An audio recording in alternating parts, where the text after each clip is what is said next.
Buena gente, concluyó la primera ventana de partidos del Rugby Championship, estas dos fechas iniciales, y la realidad es que la paridad es total. Creo que de lo que yo recuerdo en este torneo que comenzó en el 2012, recordemos que hasta el año 2011 inclusive se jugaba el Tres Naciones con Australia, Nueva Zelanda y Sudáfrica, y que desde el 2012 ya cuenta con la participación de Argentina.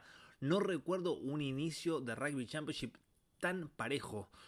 Los cuatro equipos han ganado y han perdido. Australia y Nueva Zelanda lo hicieron en la fecha inicial.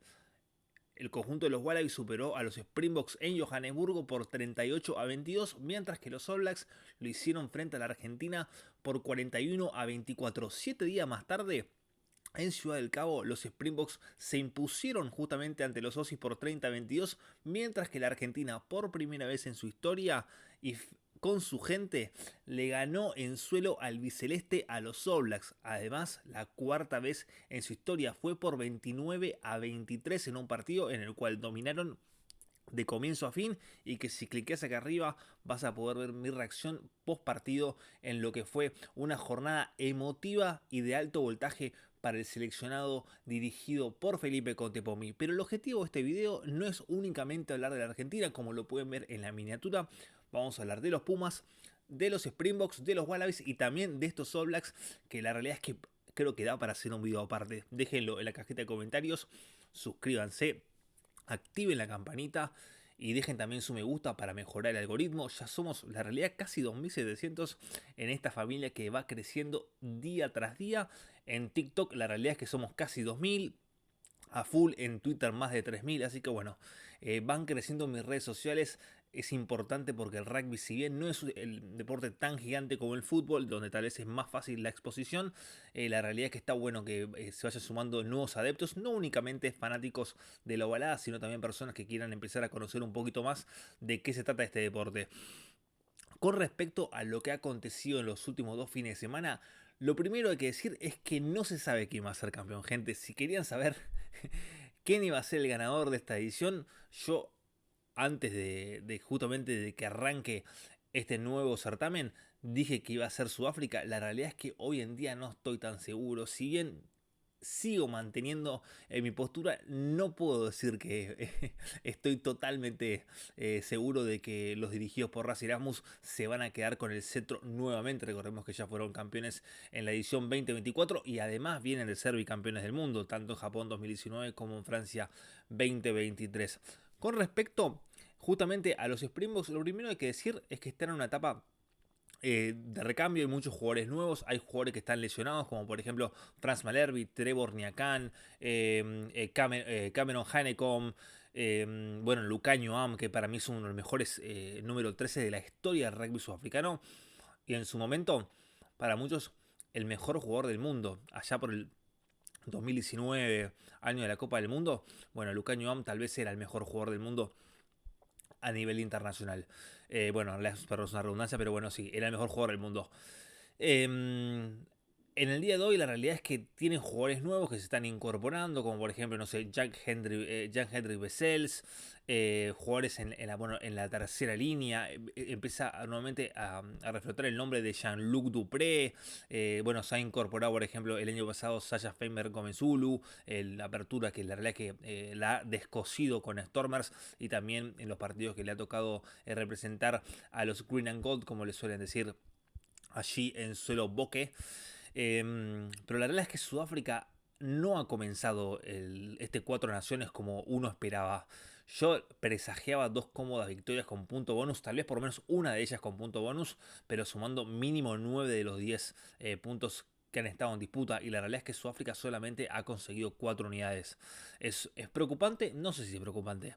Es cierto que frente a Italia, en lo que fue una categórica victoria, frente justamente a lo dirigido por Gonzalo Quesada en Porto Elizabeth, no habían dejado demasiadas buenas señales los Springboks. Habían sido cuestionados, bueno, en estos dos partidos justamente frente a la Surri.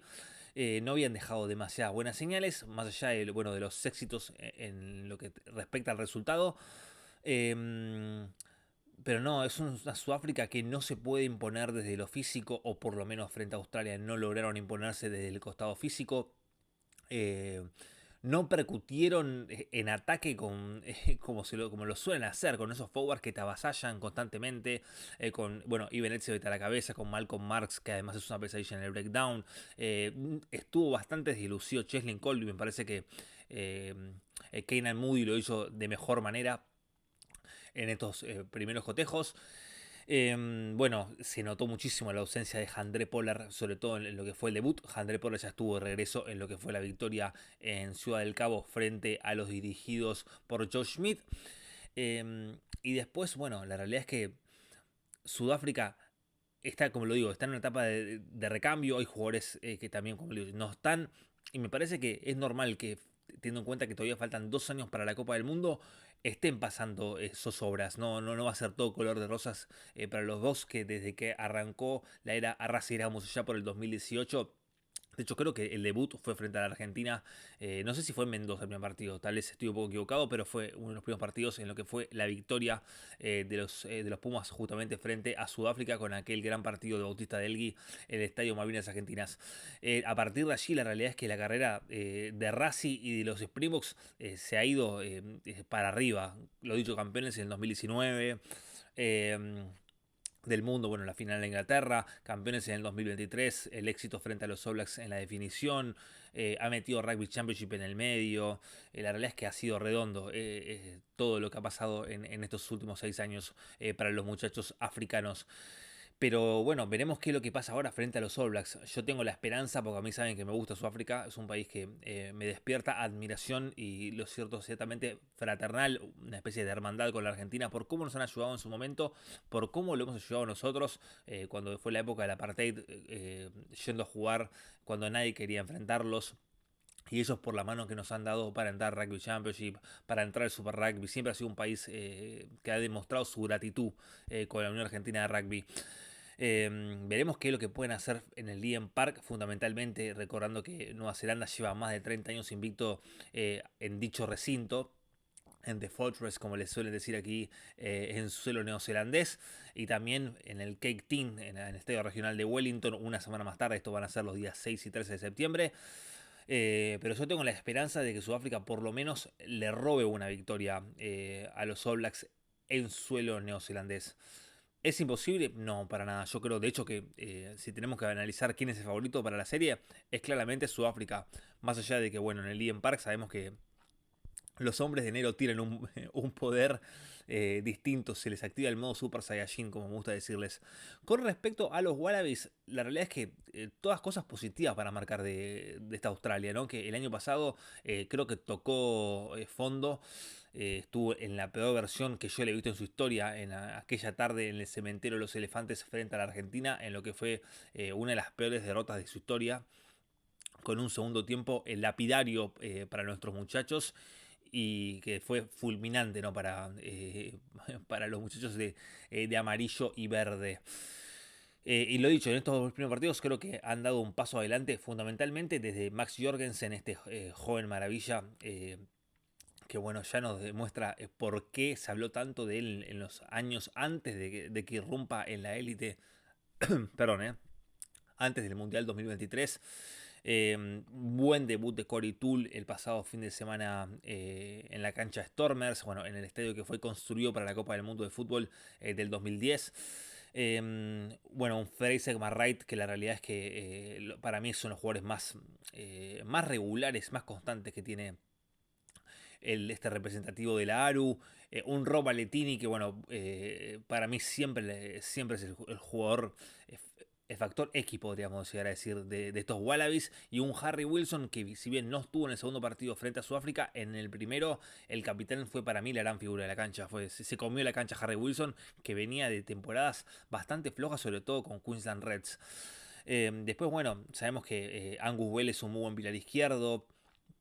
Y que tienen jugadores que son confiables. O sea, tiene una pareja de centros que, insisto, para mí es de las mejores del mundo. Lenny Kitau y Joseph Suali. Es cierto que no tienen tantos partidos juntos, teniendo en cuenta que Joseph Suali hizo la transición de Sydney Roosters y de New South Wales Blues, de la NRL y del State of Origin de Rugby League al Rugby Union recién el año pasado. O sea, Joseph Suali si no me equivoco, hizo su presentación en la ventana de noviembre. Tal vez estoy equivocado, tal vez me la juego y estoy mal, pero sí tengo la memoria bien fresca de que Joseph Suaalí el año pasado jugó el State of Origin y fue expulsado a los 15-20 minutos del partido frente a los Queens Maroons. Pero bueno, sé que estoy hablando de temas que tal vez no conocen tanto, pero bueno, que en mi caso, como estoy en Nueva Zelanda, sí tengo conocimiento sobre lo que es la NRL y el State of Origin.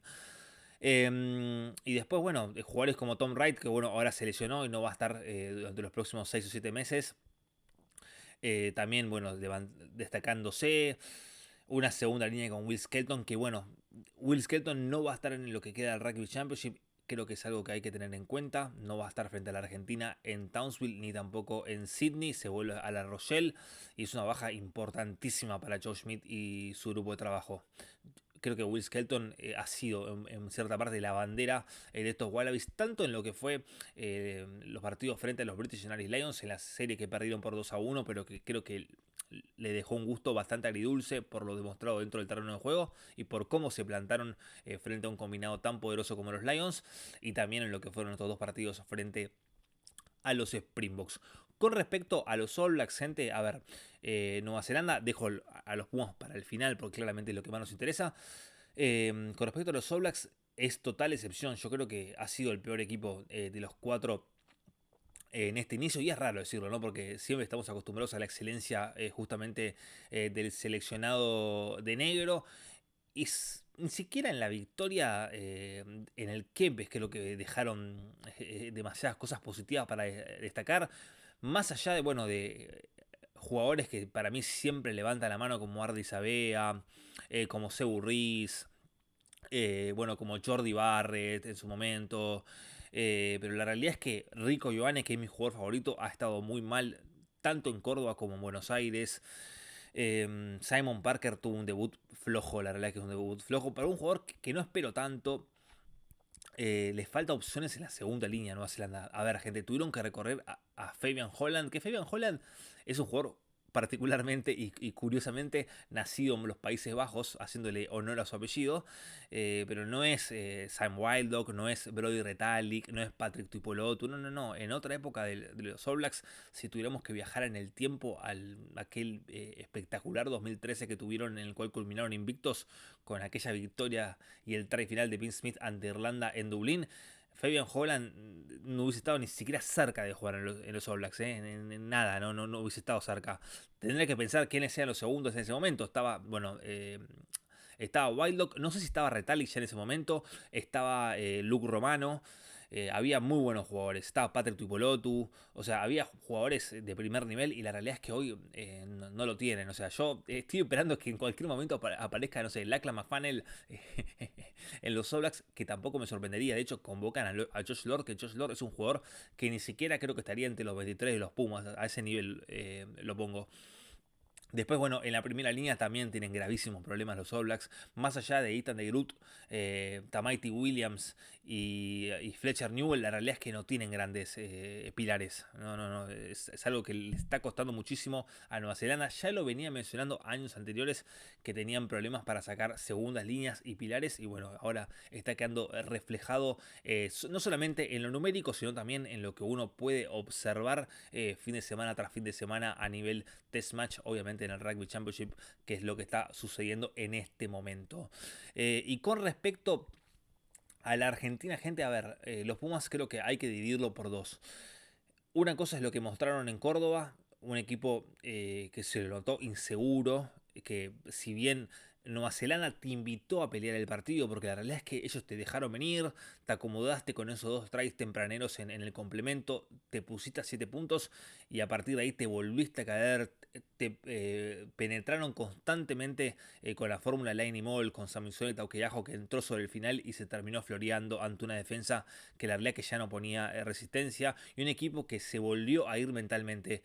7 días más tarde, en la cancha de Vélez, allí en la avenida Juan B. Justo, en 9200, en el barrio de Liniers, en la casa del Fortín de Villaluro, vimos todo lo contrario. Un equipo que dominó a Piacere durante los 80 minutos, que no fue perfecto, porque no fue un partido perfecto de los Pumas, pero que sí tuvo puntos muy altos, como bueno, obviamente Pablo Matera, que tal vez jugó uno de los mejores partidos de su carrera, Santiago Carreras, quien tuvo la difícil tarea de reemplazar a Tomás Albornoz y lo hizo impecable. Para mí fue el único que tuvo un partido de 10 puntos. Algunos me lo cuestionaban en Twitter y lo entiendo, es parte del juego y creo que todos tenemos derecho a tener nuestro punto de vista, nuestro pensamiento, pero la realidad es que me pareció 10 puntos el partido de Santiago Carreras. Pablo Matera 9.50, 9.75, como quieran, pero no me parece que haya sido tan perfecto como el jugador cordobés. Y después, bueno, también Juan Cruz Malía tuvo un partidazo, Santiago Chocobares, Maiko Vivas, a quien lo castigamos duro y parejo durante la semana, porque la verdad es que el nivel de Maiko viene siendo paupérrimo en los últimos meses. Fundamentalmente, creo que en este 2025, no solamente la victoria frente a los Lions, en la cual creo que todos los demás brillaron menos él, y también obviamente en la ventana de julio y en lo que fue el primer partido frente a los All Blacks, viene siendo malo lo de Vivas. Y la realidad es que el último fin de semana volvimos a ver ese jugador que nos deleitó en Jaguares, ese pilar que prometía tanto antes de las lesiones, ¿no? Porque Michael Vivas, una cosa es el Vivas antes de la lesión en el cuello y una cosa es el Vivas después de esa lesión. Yo creo que hay que dividirla por dos la carrera del jugador oriundo de Rafaela. Y bueno, también hay que tener en cuenta la lesión de Tomás Albornoz, lo dicho, un jugador importantísimo, creo que es el motor de este equipo junto a Gonzalo García, le han cambiado la cara a los Pumas de Felipe Contepomi en su segundo año, también lo hicieron obviamente en lo que fue el debut del jugador formado en Newman al frente del seleccionado de la Unión Argentina de Rugby. Y hay que ver qué es lo que pasa ahora. Hay que ver qué es lo que ocurre con la Argentina en su ventana de partidos frente a los Wallabies. Lo dicho, sábado 6 de septiembre y también el 13, el primero de ellos en Townsville a las 1:30 de la mañana. 7 días más tarde será en el estadio de fútbol de Sydney o en el Allianz Stadium, como le quieran decir por motivos comerciales, a partir de la 1 de la mañana. Es decir, el primero va a ser 1:30, el segundo va a ser a la 1. Así que ténganlo bien fresquito. Obviamente voy a estar haciendo la previa. Vamos a analizar Australia, vamos a hacer un montón de contenido. Ya está el plantel que también lo pueden ver en los videos recomendados.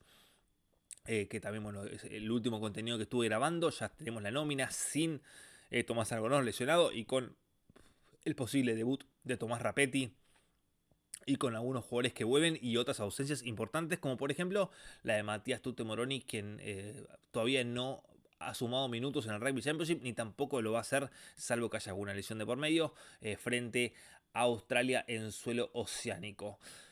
Así que bueno, gente, eso es todo. Creo que hemos hablado de Sudáfrica, de Australia, de Nueva Zelanda y de la Argentina. El objetivo era básicamente hacer un balance de lo que ha sido estos primeros 160 minutos para los cuatro representativos que conforman a lo que es, a mi modo de ver las cosas, el torneo de rugby más importante después de la Copa del Mundo. Algunos van a decir que por tradición y por lo que significa dentro del mundo balado, el Seis Naciones es mejor.